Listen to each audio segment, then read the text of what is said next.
Subscribe गर्नुस् हाम्रो channel net चौतारीलाई र बेलको घण्टी बजाइदिनुस् नयाँ अपडेट पाउनको लागि।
अहिले हामी घुम्दै बाहुने पार्टीको बागमारा झरनामा आइपुगेका छौँ।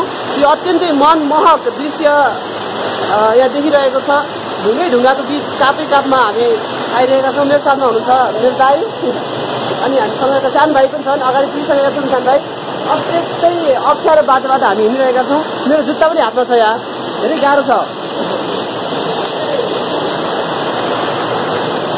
ओहो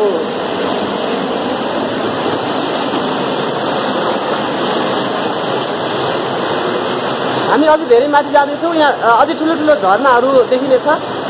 प्रतीक्षा गर्नुपर्ने छ यसको लागि। ढुङ्गाको बाटो धेरै अगाडि पुग्नु छ झरनासम्म। Okay, this much now will be coming soon.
जाने गर्दा पनि बिस्तार जाने एकदम पुग्न छ।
धेरै बेरको हिँडाइपछि पत्थरको बाटो हुँदै हामीहरू अन्तिम झरनासम्म आइपुगेका छौँ।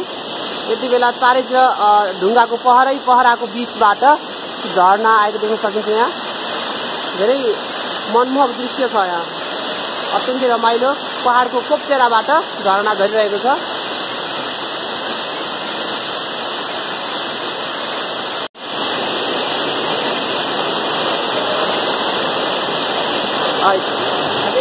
तपाईँ जानुभयो अब पहाडको बाटो जाँदैछु म।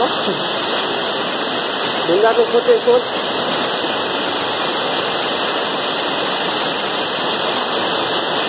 यहाँदेखि थोरै नजिकमा अब हाम्रो झरना। यहाँभन्दा माथि हामी जान सक्दैनौँ किनभने यो पहाडको खोट छ र माथिबाट धेरै माथिबाट झरना फसेको छ। त्यसैले आजको लागि यो नै हाम्रो अन्तिम डेस्टिनेसन भन्नुपर्छ। अब सानो भाइ यहाँ विश्राम गरिरहेका छन्।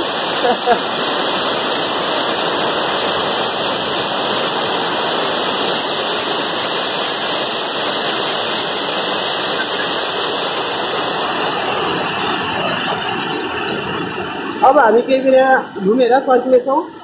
यो पहाडको पहराहरू म देखाउन चाहन्छु। धेरै माथिदेखि काटेको जस्तो पहराहरू छन् यहाँ।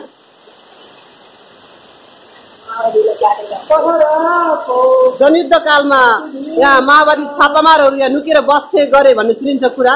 त्यहाँ धेरै राम्रो गुफाहरू पनि छन् यहाँभित्र। हामी गुफाको बाटो अघि आएका थियौँ। जे होस् युद्धकालमा यो बाघमाराले पनि माओवादी युद्धलाई केही हदसम्म सपोर्ट गरेको कुरा हामी यहाँ देख्न सक्छौँ।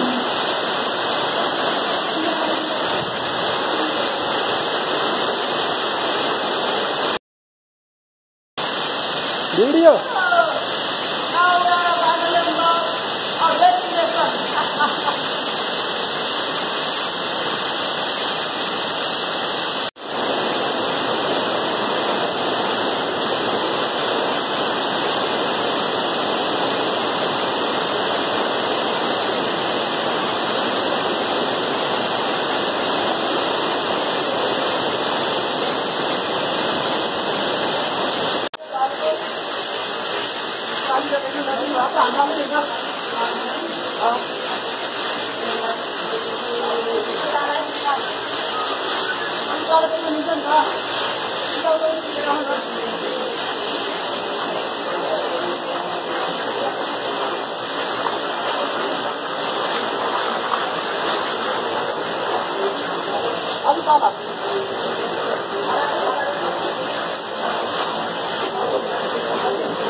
तान्न पर्छ, पर्दैन तान्न।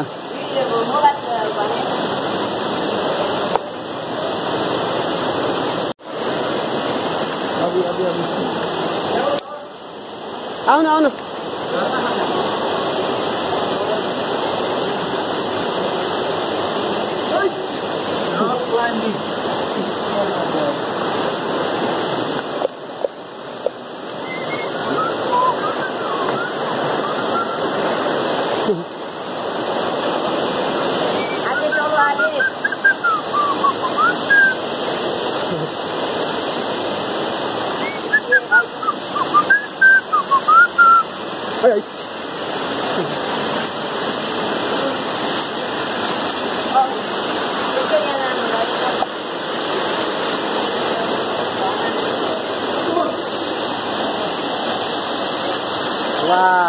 चिकिन्छ बाबु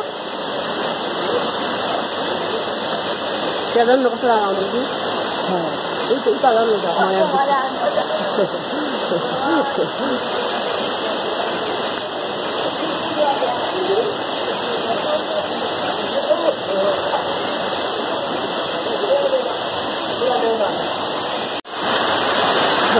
एउटा यो सानो झरना मात्रै हो। यसकोभन्दा माथि हामी धेरै ठुला ठुला झरना पुगेर आइसकेका छौँ। हामी अहिले फर्किने क्रममा छौँ।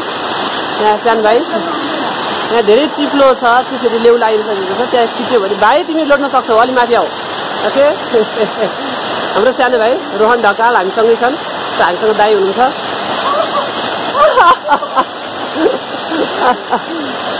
सानो झरनामा अहिले हामी खेल्ने क्रममा छौँ।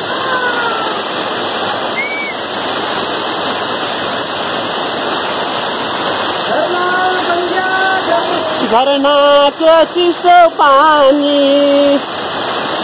झरनाको चिसो पानी। अब हामी अगाडि बढ्ने क्रममा छौँ। यहाँदेखि ढुङ्गै ढुङ्गाको पहराको बिचमा एउटा सानो झरना।